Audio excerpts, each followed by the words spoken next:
Sanbonani and welcome back for another video where I read some of your interesting comments after watching episode 22. Ake sibheke ukuthi abantu batheni.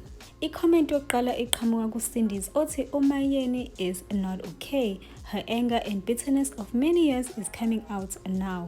And then Umpumelelo uthi shame Macele is trying her all levels to be down. And then Untume uthi I'm Mayeni's fan, but sometimes I don't understand why she gives me a bully vibe.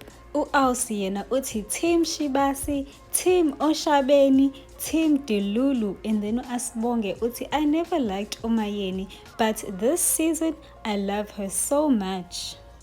Utumi uthi the only person Umayeni should be fighting is their husband. And I agree. Yabo nje akusizi lutho nje mayelwa nalamanye amakhosikazi bakithi. Ulindiwe uthi uMthombeni must just go with number 5 and the kids bakwate west.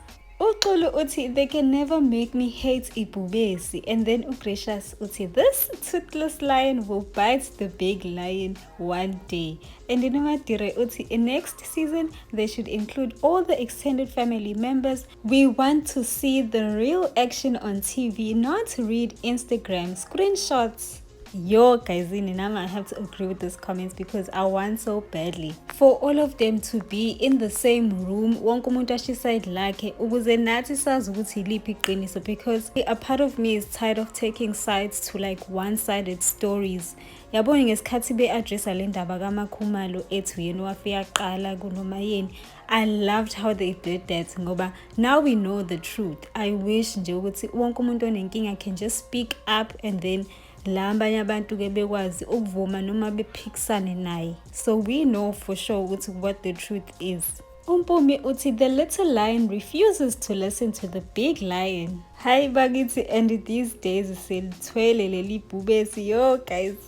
Umatilda uthi Umpumelelo is just like his mother Umayeni. She's a toxic person and a bully, this one. Uphumzile uthi hawu cha kodwa Nkosi yami uMacele sebedlala ngaye. Uzikhulumela no director ukuthi ufuna ukucela uSne usholanike uMayeni ukuthi umseleku uyavuma makuMacele. Cha nami angimthandi umuntu ofakazisa ngami ukuthi kuyavunywa makuyimi. Umayeni akathule manje bakithi.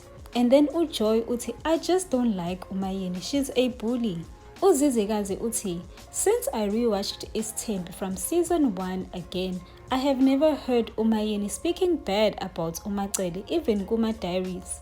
But nguMacele who always has something negative to say nguMayeni, especially Kuma Diaries. Lixoki uMacele. Guys, go and watch from season 1 and see what I'm talking about. Umayeni doesn't go behind your back, she tells it to your face. Hence, she has nothing bad to say on her diaries about other wives, but they have everything to say engekho. Unikiwe yena uthi I saw the way uMacele turned ukuthi ngeke ayenze nix. Too slow. And then uMasejo uthi the sooner Mayeni accepts that she's number 2, the better for the rest of us. Umama uthi uMato wrong, uMuntuza right. Case closed. And then Siphumelelo uthi the difference between Ushibase and the other wives is that she tells them straight to their faces. She doesn't gossip like how they do. Bamuzondela lokho.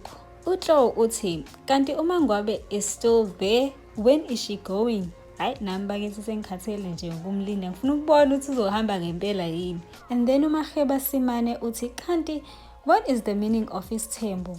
What's wrong with these women of Umseleku? Did they enter into this temple marriage with their eyes wide open, or were they forced into this marriage? Useluleko uthi lapho she's the one that always takes out her frustrations on other people. And then Ulungile uthi uMayeni is really hurt, and hurt people like to hurt people. Akaphume for her sake if they are not really acting. And then Unogwazi uthi one thing about Umuntuza, she tells them straight to their face, not behind their backs.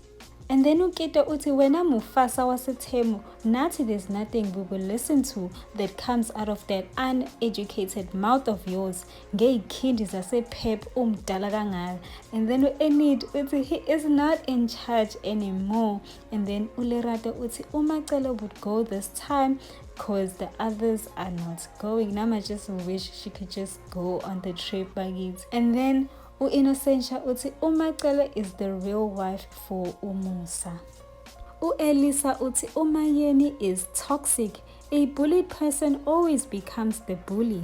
uThandike uthi Mzansi Magic, please give us the Mselegu's reunion. We want to see something and please include uCocomelon bakithi. Asikaze nje simbone nje kule season nje sambona nje pheshe. Sicela ukumbona bakithi. And then uThembelicious uthi yo labo mama manje they are tired of pretending. And then uThindo uthi uMusa is getting defeated but he will be recruiting others on Umnakwethu.